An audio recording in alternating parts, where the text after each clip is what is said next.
sini kami akan mempresentasikan materi tentang resistensi perubahan organisasi dan solusi mengatasinya.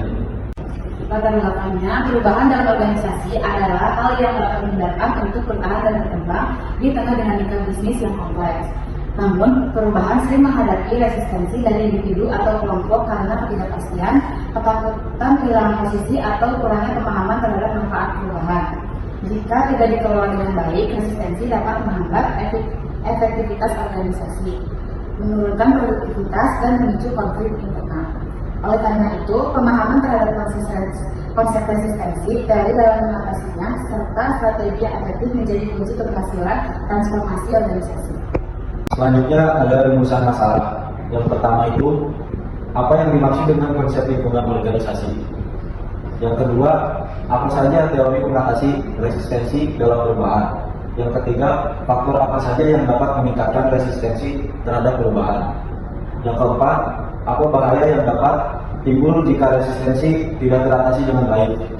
Yang kelima, bagaimana strategi dan teknik yang efektif untuk mengatasi resistensi terhadap perubahan dalam organisasi? Selanjutnya, konsep resistensi. Resistensi terhadap perubahan adalah respon alami akibat gangguan keseimbangan dalam organisasi.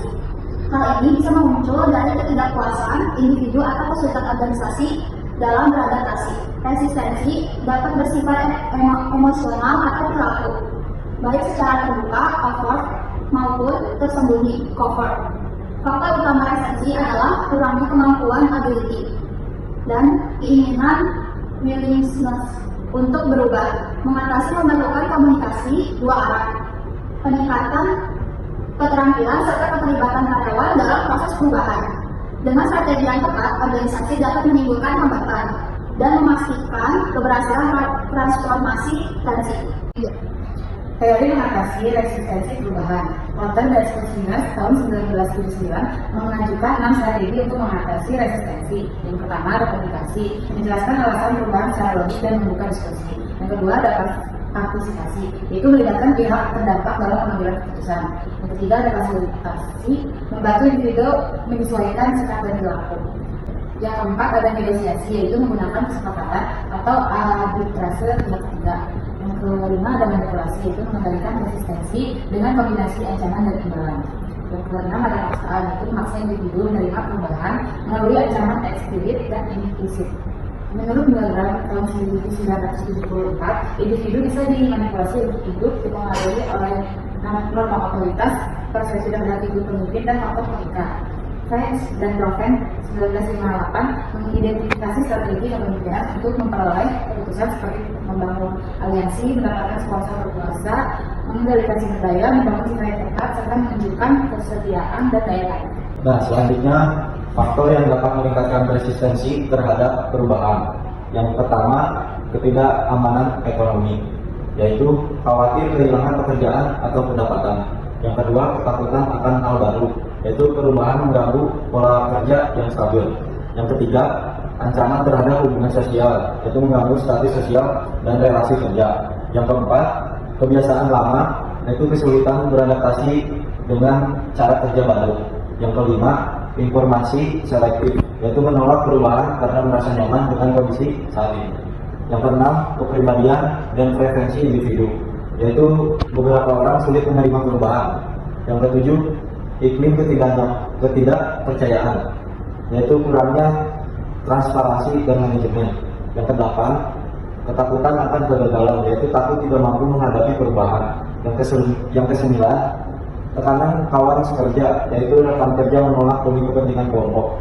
Yang ke-10, gangguan tradisi dan budaya, yaitu perubahan merusak keseimbangan budaya organisasi. Yang ke-11, konflik kepribadian, yaitu tidak cocoknya perubahan dengan karakter individu. Yang ke-12, waktu dan kebijakan tidak tepat, yaitu perubahan dilakukan tanpa strategi yang matang. Yang ke-13, kurangnya insentif, yaitu tidak ada penghargaan bagi mereka yang mendukung perubahan. Yang terakhir, waktu dan kebijakan tidak tepat, yaitu perubahan tanpa strategi yang bijak atau timing yang tepat dapat memicu resistensi. Selanjutnya, bahaya resistensi yang tidak teratasi. 1. Menular, ketakutan terhadap perubahan, menyebar, menurunkan produktivitas. Yang kedua, melumpuhkan, Tanpa kesiapan karyawan, perubahan bisa gagal dan sumber daya terbuang. Yang ketiga, merintangi. Ketakutan individu menghambat kemajuan organisasi.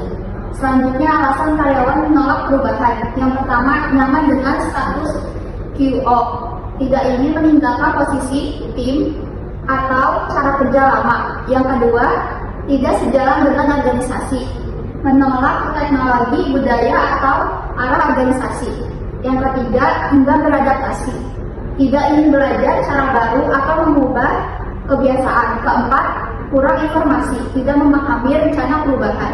Yang terakhir, trauma kegagalan sebelumnya, melihat perubahan sebagai resiko lebih besar daripada manfaat. Untuk resistensi ada 4, yaitu 1. Menurunkan produktivitas, enggan belajar atau berlatih, memperlambat perubahan, dan cuti karena stres. Strategi mengatasi resistensi. 1. Dinamika politik, mendapatkan dukungan dari pemimpin berpengaruh untuk mengurangi resistensi. 2. Edukasi karyawan, memberikan pemahaman tentang manfaat perubahan melalui pelatihan dan sosialisasi.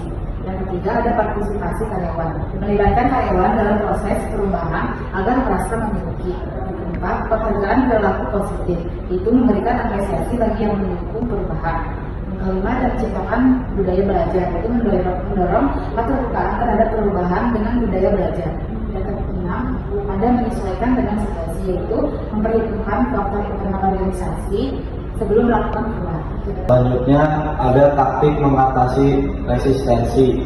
Yang pertama yaitu komunikasi dan edukasi, yaitu menjelaskan alasan dan manfaat perubahan secara terbuka. Yang kedua, partisipasi dan keterlibatan, yaitu mengajak karyawan berperan aktif dalam proses perubahan. Yang ketiga, dukungan dan fasilitas, yaitu memberikan pelatihan dan membimbing untuk membantu adaptasi. Yang keempat, negosiasi dan persetujuan, yaitu memberikan insentif atau kompromi untuk meredam resistensi. Yang kelima, manipulasi dan kooptasi, yaitu melibatkan individu berpengaruh untuk mendukung perubahan. Yang terakhir yaitu paksaan, menggunakan kebijakan tegas jika semua cara lain gagal sebagai langkah terakhir. Yang terakhir adalah kesimpulan. Resistensi terhadap perubahan adalah tantangan umum dalam organisasi yang disebabkan oleh ketidakpastian, kehilangan kenyamanan, dan ketakutan akan dampak negatif. Penyebabnya meliputi ketakutan gagal, gangguan kebiasaan, dan perubahan hubungan sosial. Namun resistensi dapat diatasi dengan strategi yang tepat, seperti komunikasi efektif, keterlibatan karyawan, pelatihan, negosiasi, hingga paksaan jika diperlukan. Pemimpin harus memahami karakter individu dan memilih pendekatan yang sesuai agar perubahan berhasil. Sekian presentasi dari kelompok kami, kurang lebihnya mohon maaf. Wabillahi taufiq wal hidayah. Wassalamualaikum warahmatullahi wabarakatuh.